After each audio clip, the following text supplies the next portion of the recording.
आज शिक्षण हे अतिशय महत्त्वाचं आहे। नॉलेज ही एक शक्ती आहे, पॉवर आहे। आणि यामध्ये विशेष करून विश्वामध्ये आता येणाऱ्या काळामध्ये भविष्यात ज्या देशामध्ये ज्ञान मिळून सगळ्यात जास्त प्रगती आणि विकास ज्ञानाच्या बाबतीत झाला असेल तोच देश विश्वगुरू बनणार आहे। Innovation, entrepreneurship, science, technology, research, skilled and successful practices याला आपण नॉलेज म्हणतो। आणि conversion of knowledge into wealth हे आपलं भविष्य आहे। आणि आपण सगळ्यांनी नेहमी लक्षात ठेवलं पाहिजे की विशेषतः प्रबोधन, प्रशिक्षण आणि संशोधन या त्रिसूत्रीच्या आधारित शिक्षणाचा विकास हा आज समाजाची सगळ्यात मोठी गरज आहे।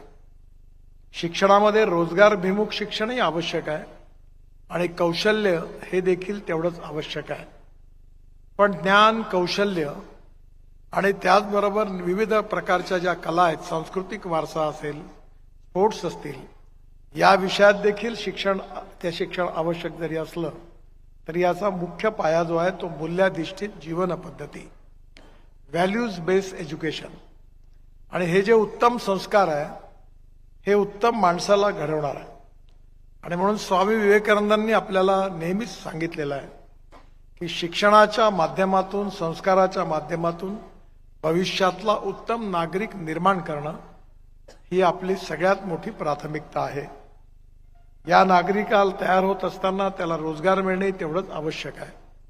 कारण विवेकानंदांनी तेवढंच समर्पक सांगितलं आहे की no philosophy can be taught to empty stomach.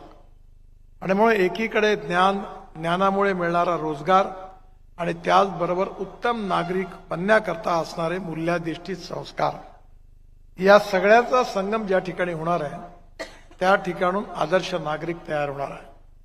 आणि म्हणून मला अतिशय आनंद आहे की या संस्थेने सातत्याने हा वारसा जपलेला आहे।